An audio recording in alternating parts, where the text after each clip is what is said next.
Now, energy supply disruptions will feature high when ASEAN leaders gather in Cebu tomorrow for a summit that's already feeling the impact from the war on Iran. Bloc chair of the Philippines has scaled down non-essential activities, integrating austerity measures into summit preparations. Leong Kit has more. The crises, urgent. The impact from the ongoing Middle East conflict, real. Efforts to resolve them, still uncertain. ASEAN leaders are likely to continue efforts to help mitigate the latest crisis in the Middle East. The bloc has made its stance clear. It must be resolved diplomatically and peacefully. What makes it harder is the uncertainty coming from Washington. After all, it is Washington and the Trump administration that is also driving what's happening in the Middle East quite clearly.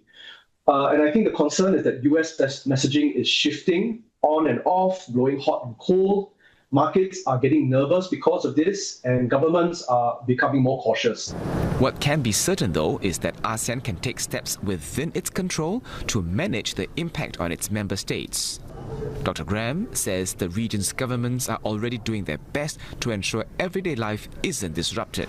In terms of the economic, social and political pillars, is to make sure that there is more self-sufficiency, meaning that Southeast Asian countries can depend on one another and lean on one another to supply those things that our various societies here within this region depend on. The bloc can also lean on its network of partners, including the Gulf Cooperation Council or GCC. Last year, former ASEAN chair Malaysia moved to deepen ties with the Gulf countries, which experts say can support the bloc in meaningful ways, including in energy security. Some countries in the GCC, like Oman, for example, they have actually procured defense items from Singapore. They procured the ships, the Al Ufuk class patrol vessels. I think now Singapore is also helping to build the vessels that's going to be operated by the UAE. So I think these are all concrete steps that are being taken. So I think for ASEAN, the advantage is in the diversification. This cooperation will diversify our energy sources, our diplomatic channels, and also, as proven with all these defense contracts, our strategic relationships. As ASEAN chair, the Philippines has tightened the leaders' agenda in Cebu, zooming in on what's most crucial at this time: fuel supplies, food prices, and migrant workers.